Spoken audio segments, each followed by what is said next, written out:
直播算命，我说先生还是个大恶人呢，身上背着3条人命。所有人不信，对面却变了脸色，问我怎么看出来的。我指着他的后背笑道：因为你身上正趴着3个鬼。我是茅山地432代传人，学成之时，我师父出海玩去了，留给我一部手机和300块钱。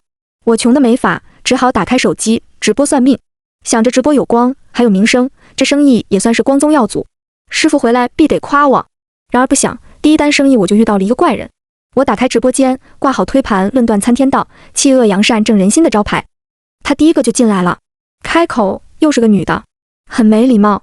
她的 ID 叫拾荒人，没有连线，我看不到她面孔，直播刚开始也懒得说话，就没理她。我自顾自尝试起直播平台各种工具，而当我在直播屏幕打出千金一卦，也就是一个礼花算一次命的时候，我就算是正式开业了。兴许是招牌挂得好，我直播间弹幕这会儿多了不少。我天，竟然有个算命的直播间，主播妹子好萌，想入了，哈哈哈。这个姐姐会算卦吗？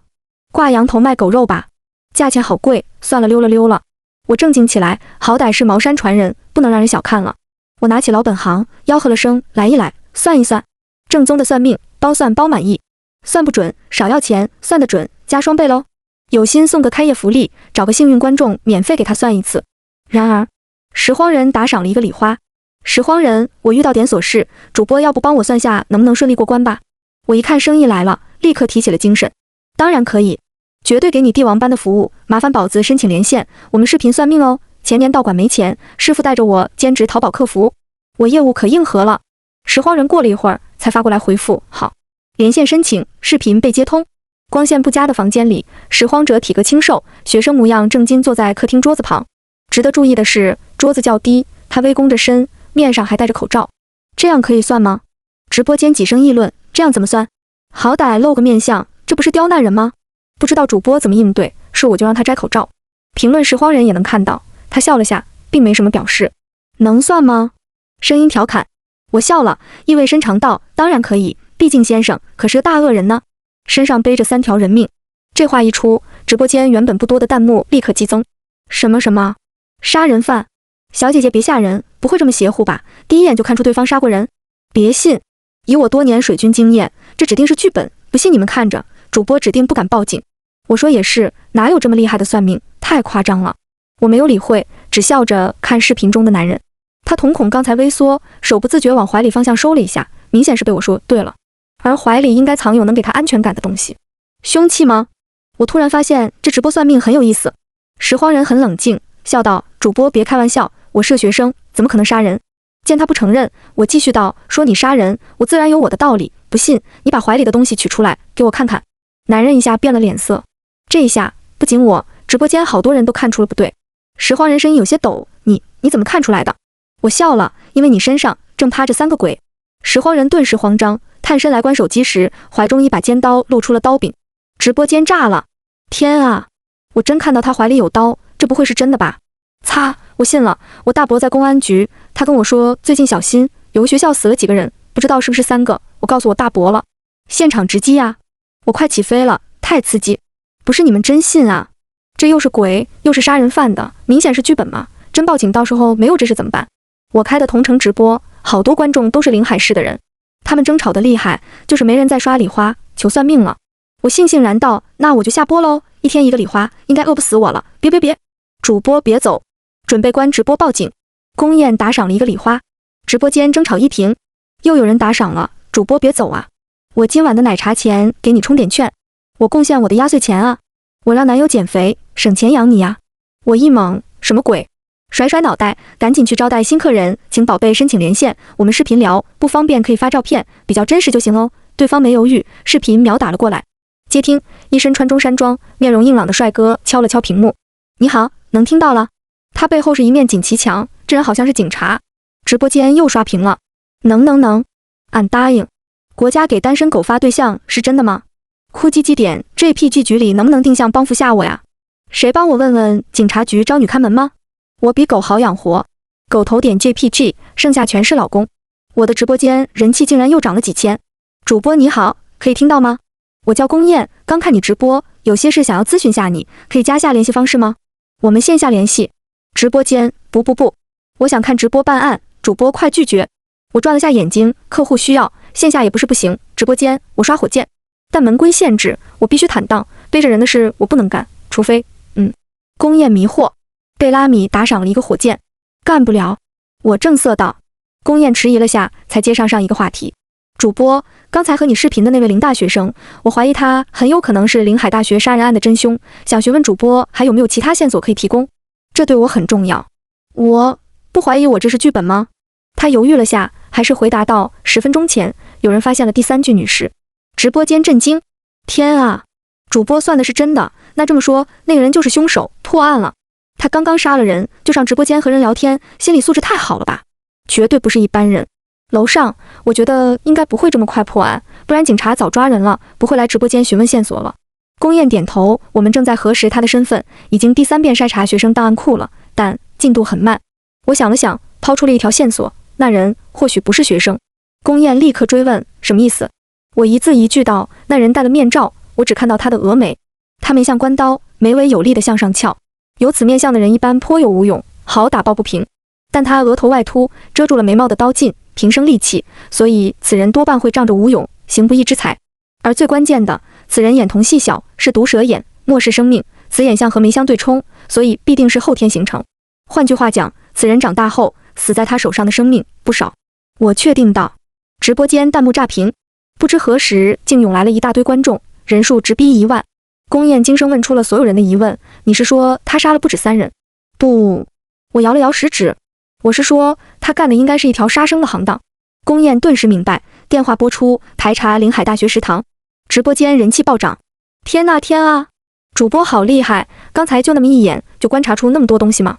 我粉了，真的听得我都快跪了。主播小姐姐真的好厉害，真才实学，我要拜师学艺。最实在的艺人，点赞点赞点赞。我享受着他们的马屁，愉快伸了个懒腰。然而就在这时，拾荒者打赏了一个礼花。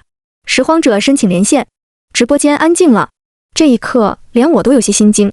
我沉吟了几秒，认真问道，你们说就是有没有可能他是平台派来给我送节目效果的？新手福利你们懂吧？直播间宫宴那边这会儿也是电话不断。临海大学死人事件我也有耳闻，3天死了2个女大学生，尸体被发现在教职工楼。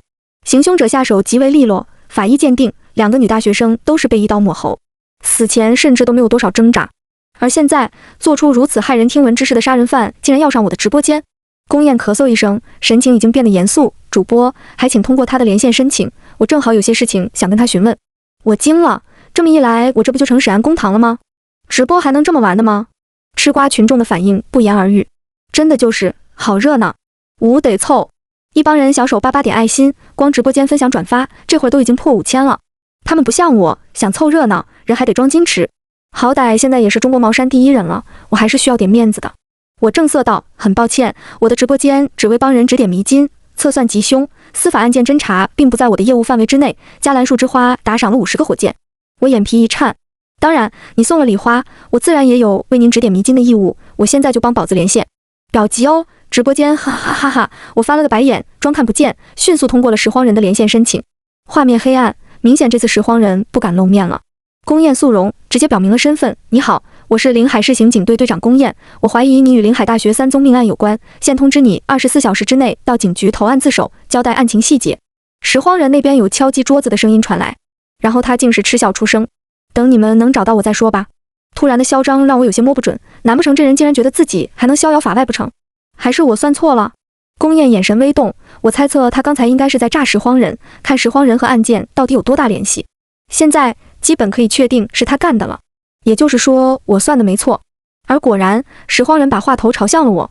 主播，你是叫李相柳是吧？行，你很不错，有点本事。他语气带着隐隐仇恨，我撇撇嘴，毫不担心。他要敢来找我麻烦，那我就教教你怎么踏踏实实做狗。直播间却是担心了起来。主播不会用的是他的真名吧？这个拾荒人是不是想报复主播？卧槽，这个确实，宫警官你一定要保护好我们主播呀！这个拾荒人一看就是韩剧里的那种变态杀人魔。一帮人艾特宫宴，宫宴立刻答应，让我加一下他联系方式。而我这才注意到我后台谈了99加私信，有一半都是宫宴发的。我一直没回，怪不得他直接刷礼花来问了。也不知道这个他们能不能报销。我走神一直没回拾荒人，他忍不住又喊了我一声。我呀了声，对，你要干嘛？直播间乐疯了，头一次见杀人犯面子都不甩的主播。拾荒人声音微寒，我之所以再次连线，自然不会是为了和你消遣。我先前说我遇到了一些琐事，我能不能顺利过关，你好像还没有回答我。这话一出，我直接愣住了，直播间也是讶然。天啊，他竟然是想知道他能不能逃脱，逃脱警察还是鬼呀？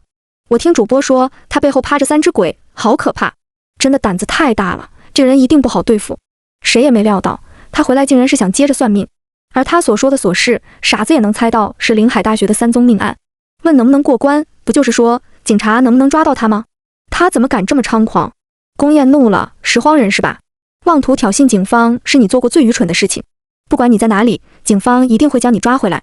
拾荒人笑了声，是吗？那要不要听听主播算出来的是什么？这是宣战了。直播间群情激愤，宫燕后台私信我，让我拖延时间，应该是已经安排人在追踪拾荒人 IP 地址了。我想了想道，那我就给你算算吧。8字面相，估计你是不愿意给我看了，你心里默念你要卜算的事情，给我2个字。测字算命，这一套在民间有不少算命先生爱用，优点有3个，好糊弄。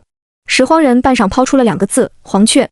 我拿出张白纸，又取出罗盘，装模作样掐掐指头，又跳跳舞，然后在纸上写下一行大字，慢慢提起，展示给他看。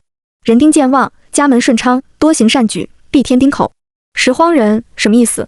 我喜道，你要怀孕了。噗！宫燕一口水直接喷了出来。直播间哈哈哈满天飞，一时间弹幕礼物竟是刷了满屏，笑死我了。我算是看出来了，主播压根就是来搞笑的。好歹也是个杀人犯，主播能不能走点心，好好编一编啊？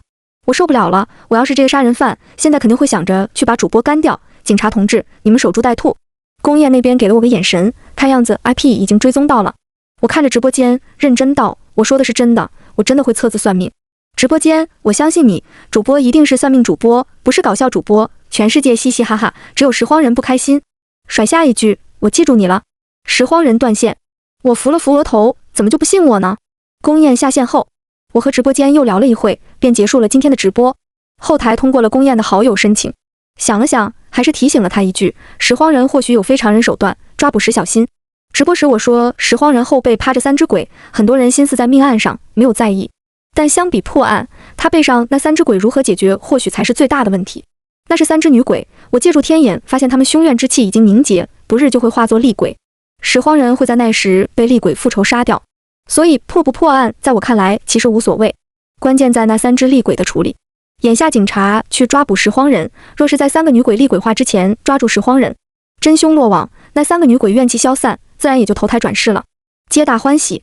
而如果抓到拾荒人的时间晚了，3个女鬼厉鬼化，他们多半会遇上点麻烦，不过也不会致命。公安是这片大地认可的司法机关，有法收谢之庇护，寻常厉鬼碰都不敢碰他们。发完信息，宫燕没有回复，而再次收到他的信息已经是3天后了。拾荒人抓到了，一切顺利。新闻同时发出，临海大学杀人案告破，犯罪嫌疑人丁永昌，孤僻独居青年，为色杀人。抓捕画面中，丁永昌在自己租住的小屋中被抓捕，小屋陈设和那日我直播视频中所见的一致。丁永昌浑浑噩噩，像是接受不了自己被捕的事实。底下评论清一色的天理昭昭，报应不爽，所有人沉浸在正义的喜悦中。我今天照常在直播，这条新闻刚出的时候就被人发到了我的直播间，所有人很兴奋，目睹破案，与有荣焉。他们高兴地在直播间刷666，伴随一大堆礼物，直播间人气恐怖式上升。贝拉米问主播怎么不高兴呀？那个变态杀人犯被抓住了。我揉了揉眼睛，好困啊，坐累了，要不我们今天户外直播吧，出去转转。贝拉米，好啊。街头算命吗？我想去跟主播偶遇。直播间，去哪里去哪里？今天玩线下吗？我眯眼指着新闻上一行字，我们去荷塘小镇。荷塘小镇甲区4号楼。我拨通了房东的电话，你是说你想看房，还是刚被抓走的变态杀人狂那间？我可提前跟你说，你要是记者什么的，我可以让你进去，让你拍照，没必要装租客，白让我准备些东西。你确定是要租吧？那好，我10分钟到。房东听着年纪不大，做事雷厉风行，说10分钟到，没5分钟，他踏着人字拖就上来了，眉眼有些摸不准，不过怎么感觉有些熟悉。按规矩，好看的先归类好人，然后检索一下好人库。卧槽，老板！顾叶脸一黑，我刚才就听着声音有点熟悉，果然是你，我的销冠。我立刻否认，谁？我只是个无辜的路人。你好，我想租这间凶宅1个月，能打折吗？顾叶笑着，不着痕迹避开了我胸前的摄像头。还没看房，就打算先要个打折吗？看来你很想要这间房啊。我神色顿时一凛，不要，晦气，恶心，我呸！论没钱美少女倒是打折心理战。顾烨一愣，我立刻展颜笑道，我是个写恐怖小说的，来这里找找灵感，这间凶宅反正一时半会也租不出去，不如就便宜点租给我吧。顾烨瞥了我一眼，还是道，我先带你进去看看吧，有些家具可能得更换。他掏出钥匙开门，我偷摸瞅了眼直播间，人气已经破10万了。看过主播的直播，我感觉我的像素已经大成。我越看包租公越像我老公，应该是我前世的姻缘，准了。有人磕主播和龚警官吗？算命先生和警察队长的爱恨情仇哀。我想磕包租公和主播，主播太可爱了。楼上有点眼力，但本公子觉得我也可以，先刷一个火箭。顾烨回头看啥呢？怎么突然地铁老人脸？我抬头看我的光宗耀祖，总觉得我的光宗耀祖有点不对劲，错过一脸没听懂的顾烨。我进了房间，这间房子不大点，50多平。刚进去就看到客厅那张桌子，当时拾荒人就坐在桌子旁边，和我进行了第一场直播间对话。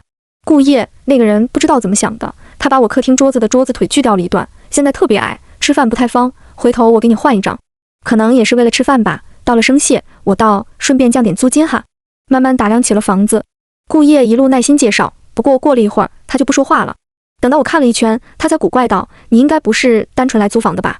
我没有否认，抬手从他肩膀上取下一根黄毛。他皱眉接过，从哪掉我身上的？我可没有黄头发的朋友。我看了他一眼，两人同时抬头，而看到头顶的东西，直播间顿时安静了。一张虎皮贴在天花板上，如同猛虎潜入荒草。逃！门轰然关闭。我算的是对的，人丁健旺，家门顺昌，多行善举，必添丁口。这签没有问题，有问题的是拾荒人。他当时想的问题并不是他能不能逃脱追捕，而是他能不能诞下子嗣，所以才会算出人丁健旺、家门顺昌这类家庭签。可这又与丁永昌不符。新闻提到丁永昌是个孤儿，孤僻独居，哪里是什么家门顺昌？结合这两点，明显第二次和我视频的人并不是丁永昌，拾荒人另有其人。比如说一头老虎。逃！我招手示意，让顾烨赶紧跑。顾烨脚却像是定在了地上。我转头，你怎么不跑啊？你怎么不跑啊？我撸撸袖子，我觉得我打得过他，你呢？顾烨睁大眼睛，忽然道，我为什么要拍一张虎皮？哦，气氛有些尴尬，我略一沉吟，既然你这么说，那我们就只能3-7分了。什么意思？你3我7，卖了虎皮，大家一起 happy， 怎么样？顾烨一愣，抬手啪叽扶在了额头。你让我跑就是为了这个？也不全是，他有些无语，买卖野生动物毛皮是犯法的，你不知道吗？我想了想，笑了下，法律好像不保护一种老虎。哪种？杀过人的老虎呗。我转身掷出一只玉簪，击中虎皮，贴在天花板上的虎皮一个震颤，慢慢飘落了下来。我拾起，卷起来就放在了桌上。我鼓励看了他一眼，现在我要直播拍卖这张虎皮，你想不想加入？给你个展示财力的机会。打开直播间，我将摄像头就对准了桌子上的虎皮。顾烨一愣，想起往事，伸手赶紧来挡，而我已经吆喝出声：千年虎皮，瞧一瞧，看一看，童叟无欺，滋阴补阳，强身健体。先生们、女士们，你们是否因失眠而痛苦？是否因年老腰衰而伤心？现在，你们的福音它来啦！我手上这张纯阳虎皮，只要穿戴1晚上，马上帮你嘎嘎浪。30岁大妈穿上它，秒变28；40岁大叔穿上它，孩子笑哈哈。不要998，不要9998，只要99998，马上就能拥有这件风靡古往今来海内外的超级纯阳虎皮，赶快来抢购吧！顾烨终于捂住了我的嘴，他急道：“你忘了上次给我卖货，最后什么后果了？”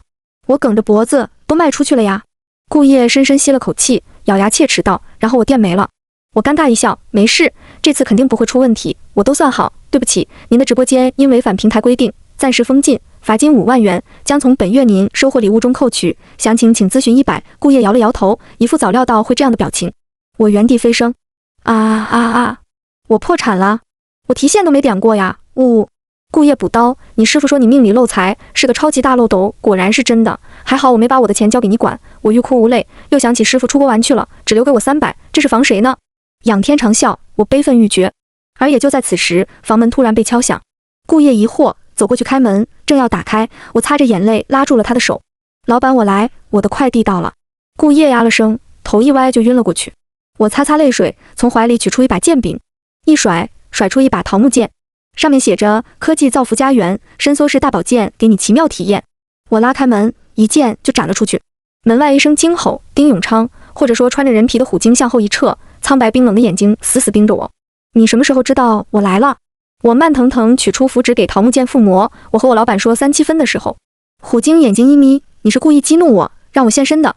我欲哭无泪，哪有，你的皮，俺是真想卖了呀。提剑我就砍了过去。虎鲸腾挪，翻身窜出窗户，攀着楼墙窜上了楼顶。我从楼梯冲了上去。虎鲸，山君也，山兽之长，害人会奴役人魂，名为伥鬼。现在死了3个人，那3只女鬼怕是也被他转换成了伥鬼，这头老虎不能留了。我冲上楼顶，虎鲸也已到达，看见我他眼神一厉，冷声道：我为河山山君李相柳，你真要和我不死不休吗？河山离林海百里之遥，这头老虎是迷路了吗？我抖了抖剑，你知你修行不易，也不愿毁去你，但你本该少沾业孽，蕴养天地清明之气，却贪恋血食，杀人奴魂，就算你再修炼，也失去了渡过天劫的可能。留在世间，徒留祸害。今日我以茅山掌门身份，请耳伏诛。手心雷一晃，在河山君耳畔炸响。他痛叫一声，再抬头，我剑已经砍到了近前。一番打斗，河山君被我斩下一条胳膊，他惨叫着掉下楼顶。我喘着气去看，已失去了他的踪影。我提气就打算追下去，然而耳边突然听到楼梯口有脚步声传来，赶紧收起桃木剑。楼梯门打开，竟是宫燕。有人举报你非法买卖野生动物毛皮，我来看看。他目光看来，我手中提着一只血淋淋剥了皮的虎腿。我突然觉得剧情有点不对。你不要多想了，我真的可以解释的。他迟疑着，刚想点头，后面又有人上来。顾叶，他也看到了我手里的虎腿，有些愣神，指着我不知道想说什么。宫燕深邃的眼睛打量着他，问我他是谁。我怯声道：我老板。顾叶，你不要胡说啊，还是被抓到了警局。我一口咬定虎腿是捡的，虎皮是丁永昌的。顾叶一口咬定我说的是真的。最后因为虎腿上有血，虎皮没有，宫燕做担保，让我们免除了牢狱之灾。当然罚款不能免。我眼巴巴看着顾叶，左面掏一下口袋，右面抖抖衣袖。最后他终于看不下去了，叹了口气，交罚款去了。我大呼了一口气。宫燕走过来，递给我一杯水。之前多谢你帮忙，没你的观察力，我们破不了这案子。以后有事你可以找我帮忙。我点点头，抬头问：你有钱吗？宫燕一愣：有吧。他从身上翻出一个钱包，打开纸给我看，这卡里有500多万，这张30多万，这张只有一些零钱，几万块，我随身用，你要多少？不过我再问问朋友。口水从眼角流下，伸手小心翼翼从钱包夹层抠出来了一个钢镚。打个车，我刚发现我的300块丢了。宫燕沉默了好半晌，我又问：那根虎腿能还给我不？你要干嘛？做晚饭。宫燕抚额：你就这么穷吗？这样吧，我申请下，让你做警局顾问，1个月钱不多，不过应该能养活自己。我眼前一亮，好啊。然而不想，没到晚上，我就接到了他的咨询电话。丁永昌的尸体动了，空气有些安静。我吸溜了下嘴角的螺蛳粉。嗨，多大事儿？丁永昌是警察带回去后就死了的，而警方还没来得及反应，监控器就拍到了丁永昌诈尸离开太平间的一幕。我知道他是回来了，而且回来被我打伤了，所以目前他肯定是在某个地方舔伤口。我大咧咧道：没事儿，你把虎皮和虎腿还给我，我就帮你把他带回去。宫燕犹豫，而后答应了下来。坐我对面的顾叶苦口婆心道：要是能要回来，就不要再当保健品卖了，虚假宣传犯法的。宫燕承诺，要是把丁永昌带回来，会有一笔咨询费。我已经等不及了，起身拍了下顾叶的肩膀：老板，你在家等我回来，等我赚了大钱就请你吃好吃的。从桌上捞了一个鸡腿，我赶紧消失。顾叶喊道：在家等你。你什么意思？我头也不回，那间凶宅留给我，我不回来，别给其他人住。叫了辆车，我直奔警察局。宫燕已经在门口等，手里提着一个大包。接过一看，果然就是我要的东西。我给局里说，那虎皮是私人所有，不存在买卖，这才带出来的，你可不要在网上卖，缺钱可以跟我借。那你可借不过来喽，就这样说好了，这个东西给我，我把丁永昌的尸体给你送回去。宫燕点头，需要帮助吗？我果断摇头，摆摆手，我去找他，回头见。提着包转身就走。下一步，茴香、八角、桂圆、白糖、料酒、红辣椒，大火煎炒，小火收汁。出锅，红扑扑，亮晶晶，颤巍巍，是要趁热。第一口抿到肉皮，用牙齿轻轻往下纵切，下面一层是肥肉，绝对肥而不腻。再下面一层是瘦肉，脆嫩爽滑，吃下一口，浓香充满口腔，让你感觉如同在仙界遨游，味道超赞。安逸，我抚着肚子躺在了沙发上。而如此过了好久，我才悠悠开口：怎么这么沉得住气吗？空荡荡的房间，只有我的声音在回响。然而终究是那边的人扛不住压力，推开柜门走了出来。一个女人，或者说母老虎。眼前女人面容清婉，不说一句话，便有大家闺秀的仪表气度。然而面色苍白，此刻盯着我的眼神仇恨不甘。你吃掉了我丈夫的手。我将吃剩的虎骨随手扔进垃圾桶。你丈夫吃了3个人，他不愿的。女人声音突然尖利，意识到自己情绪失控，她深呼吸着平息下自己的情绪，对我歉然一礼。法师是如何找到我的？很简单，我算到你丈夫可能有个孩子，他又怀不了孕，所以肯定是有个母老虎在帮他。如此就确定了我在这里吗？我想了想，倒也不是，只是你丈夫的表现太怪异，由不得我怀疑。法师请说。第一，你丈夫一个妖怪，他明明知道我的手段，却2次折返，激怒我，激怒警方，这一点本就奇怪。第二，警察上门，狂妄的妖怪束手待毙，这一点也很奇怪。第三，你丈夫被抓后想假死脱身，他本该等一切结束，悄悄溜走，可他却急急忙忙赶了回来，这又很奇怪。有这3点，我再猜不到你藏在这儿，我就太傻了。哦，对，还有那3只女鬼，她们突然不在你丈夫身上了，也有点奇怪。我看着他点头，现在一看，果然在你这。3个女鬼飘在他的身后，眼神呆滞。女人沉默半晌，法师可否饶过我一家性命？我没有说话，取出了桃木剑。女人闭上了眼睛，而等我走到她面前，她膝盖一倾，跪倒在地，拜了起来。河山山女甘愿以死谢罪，恳请法师开恩，饶恕我夫君，饶恕我腹中的孩儿。她头重重磕在了地上，而在她看不见的上方，我揪着自己的头发，好烦啊！她就不能真刀真枪跟我干一仗吗？早知道不来这里吃了。我欲哭无泪，而就在这时，一只虎爪突然从旁边杀来，我一喜，来得好，一把抓住就是一个过肩摔，大象般的一只老虎就被我摔了出去，砸碎一地家具。我心跳在此刻漏了一拍。河山君爬起，虚弱的身体挣扎挡在了山女面前。休伤我爱妻！山女惊呼，眼泪决堤。夫君，你为什么要回来呀？我看着这催泪一幕，无数老套的情节从我眼前划过。师傅，本掌门上任第3天，我好难啊。想了想，我坐了下来。没事儿，你俩别哭，咱慢慢说。有反转对不对？那3个女的是不是罪大恶极？你们本来不想杀人，你是为了救你老婆不得已的，是不是？来，咱们一一说，把剧情走快一点点，把煽情的片段跳过，好不好？2只老虎茫然，最后是山女站起来，行了个古礼。山女叩谢法师不杀之恩，法师所问，我一定知无不言，言无不尽。河山君也化为人形，他本来面目是一个白面书生模样。而他俩的反转故事还得从5年前说起。记得那是一个秋天，2只老虎在林里面繁衍，兴许是夏天憋足了火气，他俩即将 have a baby。然而美好的画面突然闯进了人类，女人举着猎枪，一发子弹打在了母老虎的腰上，公老虎不在，母老虎晕倒当场。醒来，女人趴在他的身上，说要剥了他的皮做衣裳。母老虎誓死不从，公老虎挺身而出，母老虎重伤逃走，公老虎被女孩扒皮抽骨。好，停！我听到这儿，终于是觉得这2头老虎没救了。这个故事不行，反转不够强烈，人物洗白不了，而且我咋感觉你俩在骗我？我质疑道：3年前，一个弱女子把你扒皮剥骨，3年后你成了妖怪，轻松把她干掉了。小说敢这么写，我是主角，我都不敢这么干的。河山君夫妇惊声：不，我们没有干掉她。我一愣，河山君跪地，请大法师明鉴。当日害我夫妇2人的，并不是这3人之一。啊！河山君继续道：那女人叫江娇，30有几，鬼术造诣极其高深，我们那时已修成人形，但依旧不是她的对手。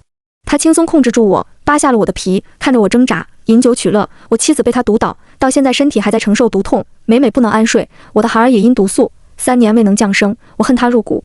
为了报仇，我夫妇苦寻了她3年，才在临海大学又找到了她的踪迹。他的身份是临海大学一名导师，我不敢跟他正面交锋，于是就潜伏在了他的弟子丁永昌身边，暗中寻找机会刺杀，希望能夺回我的毛皮。直到现在，我听完，所以这3个女生和你无冤无仇？河山君沉默，到此再无法辩解。那便简单了。我提起了手中剑，山女想开口说什么，被河山君拦下。她吸了口气，终于交代了原因。她在利用那3个女生练她的鬼术。我不能容忍仇人变强，催眠了丁永昌，让他杀掉了这3人，求大法师降罪，饶恕我妻儿。他倒头拜下。丁永昌是怎么死的？他被发现，我点了点头，给宫燕打过去了电话。宫警官，帮我查一下死去那3个女生的生辰八字，我有用。好。一会儿后，我看着宫燕发给我的生辰八字，相信了河山君8成。从怀中取出2颗丸药，放在桌上。服下这2颗毒药，我会去查明真相。如果发现你们所说有假，你们一家3口就一起死吧。山君山女互视一眼，上前取起丸药，毫不犹豫，一吞而下。我信了90%，带我去临海大学。何山君探路，不消1时3刻，我们便潜入了临海大学教职工大楼。这边临近有一处实验楼，照何山君所说，那个鬼修江娇平常就待在那里。何山君到了这里，很是小心。我想了想，大踏步就往实验楼走去。何山君惊呼一声，我摆了摆手，3两步就爬到了6楼，取了楼道书架上一本书，我抱着就向人多的地方走去。到底是好大学，到了这会儿，实验楼人也不少。我拦住一个学生，同学你好，请问看到江娇老师在哪了吗？他指了指一边的实验室，就在里面。好的，谢谢同学。我转身向着另一边走去。同学，不客气。下楼，我找到何山君，直奔江娇宿舍。他独居一层，我毫不犹豫就撬开了他的门。何山君恭敬道：大法师果然厉害，什么都难不倒法师。哈哈，我师父带我撬和尚保险柜的时候学的。还有别叫我大法师，怪难听的，叫我掌门。是，掌门。我拉开门，准备进去，最后威胁道：别以为拍我马屁，我就会放过你。要是我发现你在骗我，我就让你俩去公园门口蹲着，拍一张照片5块那种。何山君连称是。而我一拉开门，突然发现门内站着一个女人。啊！一脚踹在了她的脸上。何山君连忙拉住我：不是她，不是她，这是她的另一个学生。我这才放松了下来。你不早说，赶紧把倒地上的女孩扶起来，她毫无意识，瞳孔涣散。若不是心跳还算平稳，我都以为她快要死了。还请掌门主持公道，铲除此女魔头。何山君跪倒在地，我让她起来，先一步进了房间。再一检查女孩，我发现女孩3魂丢了第2魂，爽灵。爽灵不济，人便会痴傻，现在丢了，难怪她意识皆无。我对何山君道：这女孩还有救，所以你当时自作主张杀了3个女孩，是害了她们性命。何山君顿时惶恐，我说了声回头再算账，背起女孩就走。然而未到门口，一双黑鞋闯入了我的眼帘。你命格挺特殊。阴冷的声音窜入我的后背，我不自觉打了个颤。掌门快走！何山君冲出，化为原形扑向了江娇。我毫不犹豫，掌心雷就轰了上去。然而只一个瞬间，我发现有点打不过。江娇手中拿着一把小帆，一下挥舞，冤魂哀嚎席卷而出。何山君被他小帆一拨，打落在地，惨叫不已。我的掌心雷同样被鬼群压制，湮灭无形。好人果然打不过坏人。江娇看着眉眼狭长，嘴唇单薄鲜红，说她吃小孩长大的，估计都有人信。他看了眼何山君，阴笑道：原来是你这只畜生，想必我几个种子的死，就是你带人做的手脚吧。他毒蛇般的眼睛看向我，让我一阵恶心。面上我则嗤笑一声，不屑道：凭他也配使唤我？若不是这畜生跪着献上一条腿给我下酒，他一个给我提鞋都不配的杂碎东西，我怎会陪他来这种地方？江娇眯眼，手一提，何山君就被他隔空提起，露出了那只被斩断的前腿。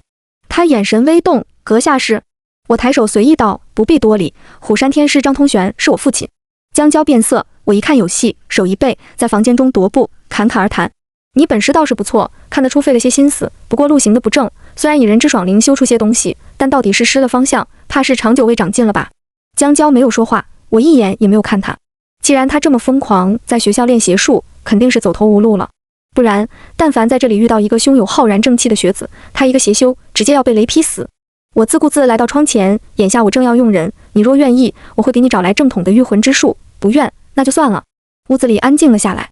随后，江娇，我怎么不记得张天师有子嗣？呵呵，我推开窗户，快来人啊！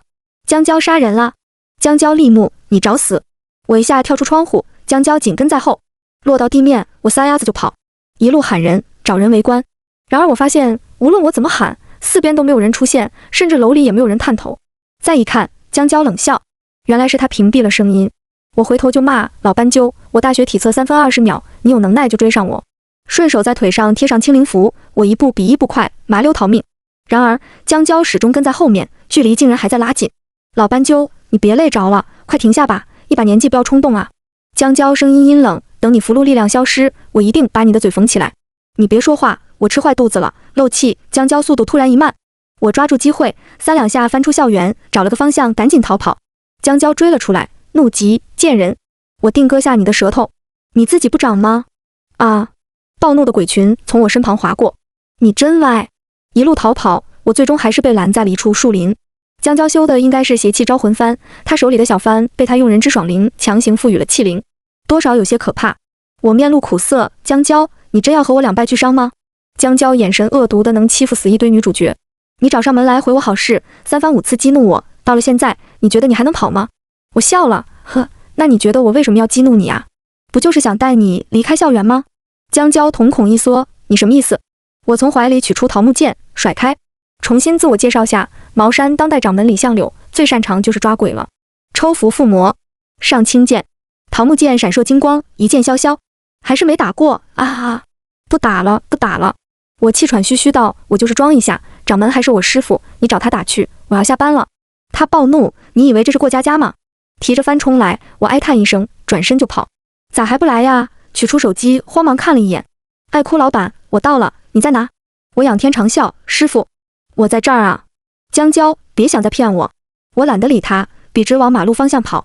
快到地方，我手在怀里翻着，掏出一把尖刀，一块抹布，擦了2下，往后一甩，吃我猪血宝刀。江娇停下，一把抓住，定睛一看，这是我的刀。我捂着膝盖喘气，对呀，我从你桌子上顺的。那我就给你换个死法。他失去了耐心，寒声提刀向我走来。我摇摇头，你知道反派都是怎么死的吗？江娇伶牙俐齿，我看你等会儿怎么嚣张。他不顾江湖礼仪，已经是疯了。慢，我还有一招。我提了口气，大喊，警察叔叔。四面隐隐绰绰，手电光摇曳，顾烨带着宫燕等人终于是赶到了。江娇神情大变，我气喘吁吁道，反派死于话多，那个话多的就是我。江娇瞬间红了眼，你欺人太甚。提着刀向我冲来，只是招魂幡甩动，却不见鬼影，而只有我能看到，四面冲过来的警察身上一条条黄气汇聚，在空中凝成了一头麒麟身，黑毛4足，头上有独角的威压神兽。谢之一吼，招魂幡阵战，哪有鬼敢露面？提着刀冲向我的江娇，表情此刻无比狰狞。宫燕持枪放下武器，我有种你来啊！终究是失控了。一声枪响，冲过来的江娇摔倒在地，血从她小腿处流出来。宫燕毫不犹豫拿下。江娇不甘，仇恨的眼神死死定在我的身上。我问道，丁永昌是怎么死的？他讥笑道，你会知道的，早晚有一天你会知道的。我沉默，转头对宫燕道，他还威胁我，这条罪名也要加上。啊！江娇崩溃。我趁着所有人注意力在江娇身上，悄悄溜了出去。一路往回跑，终究是在江娇被捕的消息传出去前，回到了学校。打开被封了快1天的直播间，很快，很多熟悉的面孔就涌了进来。主播，你终于回来了，说你是不是背着我们做什么非法交易去了？虎皮还有没？我朋友这几天肾虚，我帮他问问。狗头点 JPG。我嘘了声，走。今天带你们去看个面相，相由心生，有种面相的人，大家千万不能信哦。手机放在胸前，我脚步轻巧，几步上楼，一把推开了江娇的宿舍门。一个人翻箱倒柜，听见声音慌张转头，不是何山君，又是何人？何同志，找什么呢？本掌门帮你找找。何山君脸色有些苍白，没有，掌门独自回来，想必是已经摆脱了那个毒妇，万幸万幸。我含笑盯着他，何山君便越发手足无措。然而他的脚却始终没换地方，有意挡着背后的东西。我缓缓道，印堂窄，眼睛下视，3白眼，口角下垂，腹周口。这几种面相有一个便有不成之嫌，你有3个，你说我该不该信你？何山君一颤，勉强笑道，这只是民间封建小学，当不得大雅之堂，不足为信，不足为信。那何不把背后的东西亮出来？空气一寒，何山君腰背突然拱起。然而他终究是比江娇聪明，没有动手，脚步沉重让开，露出了背后一颗珠子。妖丹。我拿起手机，笑道，抓住一个骗老婆宝贝的渣男，接下来的画面就不给你们看了，不然我的号又要被封了。拜拜。收起手机，面对何山君瞠目结舌的表情，我平静道，山女有妖丹的消息，就是你告诉江娇的吧？何山君面色突然煞白。妖丹非几百年上千年的大妖，不能凝成。山女长你100岁，怕是因为她，你才得以修成妖身。可你却觊觎她的妖丹。临海离河山百里之遥，若没有人告信，没人会知道那里有只老虎接了妖丹。你和江娇勾结，阴谋夺走了山女的妖丹，回去分赃时，你2人却发生了分歧。你贪婪自大，妄想与虎谋皮，惹恼了她，被当场剥皮，给了个教训。你睚眦必报，不顾山女身体，硬拖着她辗转数个城市，寻找江娇复仇。山女肚中的孩子根本不是因为什么毒素，而是因为被你2人生夺了妖丹，胎儿先天受损。拾荒人，你根本就不是一只虎，你只是一条被踩了尾巴，满世界龇牙的恶犬。我舌战惊雷，何山君抖如筛糠，扑通跪倒在地。他本也是机关算尽，智谋无双，若遇到其他人，他绝对会是驱虎吞狼，坐收渔翁之利的最后赢家。但不巧遇上我，狼人杀3000局21胜率的绝顶高手，死活不信队友。他不完蛋，谁完蛋？求掌门慈悲，放我一条生路，我日后定一心向善，夜夜为掌门祈福。我笑了，再次拿剑，好不容易辨清好坏人了，你再出去干坏事，我这小脑瓜可分不清了哦。向他走去，随后提剑格挡。果然，何山君暴起，一爪拍来，腰力相比之前重了何止2倍。我一下被拍飞，我不信你和江娇一战后还能是我对手。看，你又狂妄了。我收起剑，茅山道法最厉害的从来不是剑。茅山术讲究一切妖魔概无诛灭之理，其行虽恶自有天诛，所以就让上天来审判你的罪行吧。我盘膝坐地，弟子叩请九天玄女娘娘、北斗星君、太上仙师以及诸天神圣脚踏祥云降临坐镇，十方世界上下虚空东西南北无所不在，无处不到，恭请诸天道祖、仙真、神圣仙驾速速来临，急急如律令。空中霎时间雷音滚滚，何山君惶恐，我喝问你可知罪？何山君不住的颤抖，空中接连传来判决：有罪，有罪，有罪，有罪，当罚。屋中生雷，雷光迸射，何山君惨叫之罪。然而早已晚了，几声哀鸣，原地只剩下几撮骨灰。我起身，胸前手机传来几声啜泣。山女，我关闭直播时打了房间的座机电话。几天后，山女带上妖丹回了河山。当日给她的毒药其实是静心丸，帮她安睡。江郊宿舍中失去意识的那个女孩，在我找回了她的爽灵后，很快恢复了意识。她立刻报警，哭称她和几位师姐被导师虐待。公安局一看，人证物证俱全，江郊的案子立刻开庭审理。杀人未遂，虐待囚禁，疑似导致多名女孩死亡，江郊被判处10年有期徒刑。结案后，我把何山君的骨灰交给了宫燕，宫燕沉默，最后还是申请给我要来了5000元咨询费。我高兴了1秒。然后就是你，江郊的宿舍就是被你砸的，我从监控亲眼看到你从里面走出来。你赔？那是公家的。我不行，事业不能停，本掌门快要饿死了。